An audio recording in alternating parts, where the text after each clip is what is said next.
Kalcij. Veliko ljudi ga uživa predvsem zaradi tega, da bi okrepili zdravje kosti.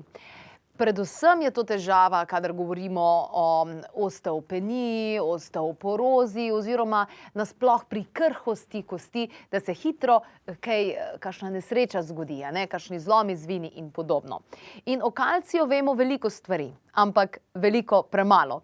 Predvsem je eno pomembno dejstvo, da ga iz hrane načeloma uživamo dovolj in da ga niti ne bi bilo potrebno dodajati, kar pa je potrebno, pa je seveda to, da pride na pravo mesto. O tem bomo danes govorili, kaj je tukaj pomembno, da vemo. Sicer pa kalcij dobimo iz sledeče zelenjave oziroma iz sadja. Ohrovt, špinača, blitva, brokoli, vse to so izjemno polni, tudi različni oreščki, mandlji, brazilski oreščki, ki so tudi polni selena, ki bo zelo dobro koristil za vaš imunski sistem. Potem, če ne uživate mesa v tofuju, v tempehu, v različnih vrstah fižola, tudi v rožičevi moki, če iz nje pripravljate kakšne sladice, pa suhe fige, marelice, alge, citrusi, vsi ti so dejansko polni kalcija, pa neverjetno poln kalcija je tudi sezam. Predvsem, če uživate črni sezam, in tukaj za moške črni sezam fantastičen, ker krepi tudi to notranji potencial in skrbi za prostato. Skratka, kalcija dobimo dovolj iz hrane, kje pa se potem zalomi? No, zalomi se pri nalaganju in vsrkavanju. Vemo, da se marsikdaj zgodi tudi kalcinacija, torej ko se kalcij nalaga tja, kamor se ne bi smel.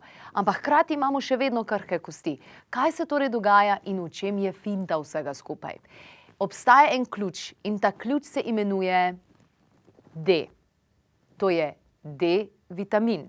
D-vitamin je tisti, ki dejansko kot vžigalica prižge vsrkavanje, torej absorpcijo, torej izkoristek kalcija, ki ga dobimo preko hrane in da seveda lahko pride tja, kamor more. In potem K-vitamin, K1, K2 v kompleksu mora biti.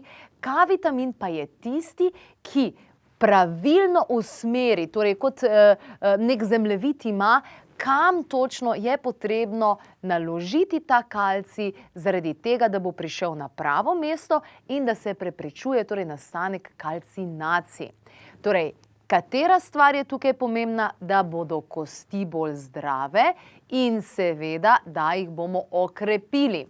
Torej, kar se tiče samih dnevnih navad, zelo fino je veliko gibati, tudi z utežmi, kajti uteži so tiste rahle, lahko si vzamete liter mleka v vsako roko, nima veze to, ampak rahle uteži in seveda dodatek D-vitamina in K-kompleksa.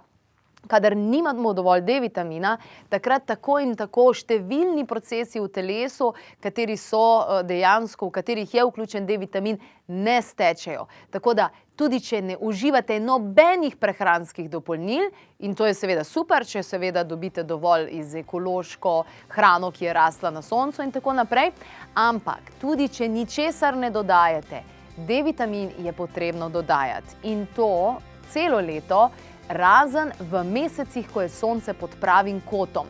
In še takrat dodajate, če ne zadovoljite 20 minut pravilnega zdravega sončenja na dan, ki poteka, pazi, nekje od 10.–11. ure do 3. ure popoldan in sicer 20 minut brez sončne kreme na soncu in to je seveda dovolj.